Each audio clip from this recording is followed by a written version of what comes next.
अलिबाग नगरपालिकेच्या निवडणुकीकरता तरुणाईला जास्तीत जास्त संधी देण्याचा निर्णय महाविकास आघाडीने घेतलाय। थेट नगराध्यक्षपदाच्या निवडणुकीकरता अवघ्या 22 वर्षांच्या अक्षया नाईक यांना उमेदवारी दिली आहे। अक्षया या शहरातील प्रमुख व्यक्तींच्या भेटीगाठी घेण्यास सुरुवातही करताना दिसतात। विजन बघायला गेलं तर अलिबागेत आज युथच आहे जे पुढे सगळं नेणार आहे अलिबाग आणि देशही।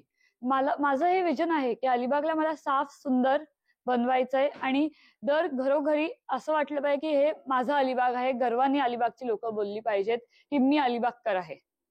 देश विदेशातनं लोक येतात इथे, त्यांच्यासाठी जी काही सोय असेल, फिरायची झाली, बीच स्वच्छता झालं, ते सगळं मला नीट हे करायचंय। बीचचं साफसफाईचं टुरिझम आहे आपलं खूप जास्त, त्यासाठी मला अलिबाग ते अलिबाग किल्ला हे रोपवे बनवायचा आहे। आपले अजून खूप आहेत, बचत गट आहेत आपल्याकडे, त्यांना देखील मला प्रोत्साहन द्यायचं आणि अजून वाढवायचे।